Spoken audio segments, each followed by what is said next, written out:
എല്ലാവർക്കും നമസ്കാരം. ഈ വീഡിയോയിൽ നമ്മൾ കാണിച്ചു തരുന്നത് ഞങ്ങൾ വീട്ടിൽ വളർത്തിയെടുത്ത കൂണാണ്. ഈ പാക്കറ്റിനുള്ളിൽ ഞങ്ങൾ 21 ദിവസം മുൻപ് കുറച്ച് കൂൺ വിത്തുകൾ പാകി വെച്ചിരുന്നു.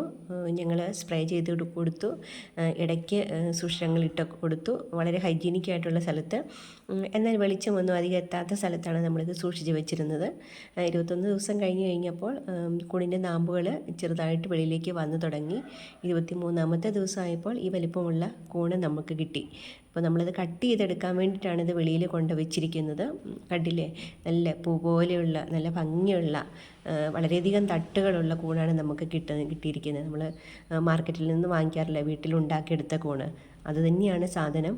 അപ്പം നമ്മൾ ആദ്യം വിചാരിച്ചിരുന്നത് ഇത് ഉണ്ടാകില്ലെന്നാണ് നമ്മൾ കരുതിയിരുന്നത്. പക്ഷേ നമ്മുടെ ശ്രമം വിജയിച്ചു. അപ്പോൾ അതിൽ നമുക്ക് വളരെയധികം സന്തോഷമുണ്ട്. 3 ഭാഗത്തായിട്ടാണിത് മുളച്ച് വന്നിരിക്കുന്നത്. 2 പാക്കറ്റിനകത്താണ് നമ്മൾ വെച്ചിരുന്നത്. ഈ പാക്കറ്റ് നമ്മളൊരു ദിവസം മുൻപേ വെച്ചു. 2ാമത്തെ പാക്കറ്റ് ഒരു ദിവസം കഴിഞ്ഞിട്ടാണ് വെച്ചത്. അപ്പോൾ അതിൽ മുളച്ച് വരുന്നതേ ഉള്ളൂ. ചെറിയ നാമ്പുകളൊക്കെ എടുത്ത് തുടങ്ങിയതേ ഉള്ളൂ. അതും ഇതുപോലെ 2 ദിവസം കഴിയുമ്പോൾ മുളച്ച് പാകത്തിനാകുമെന്നാണ് നമ്മൾ കരുതുന്നത്. അപ്പോൾ നമുക്കൊരുപാട് സന്തോഷമുണ്ട്. കണ്ടില്ലേ, നല്ല വെളുത്ത കൂണുകളാണ്, ഒരുപാട് തട്ടുകളുണ്ട്.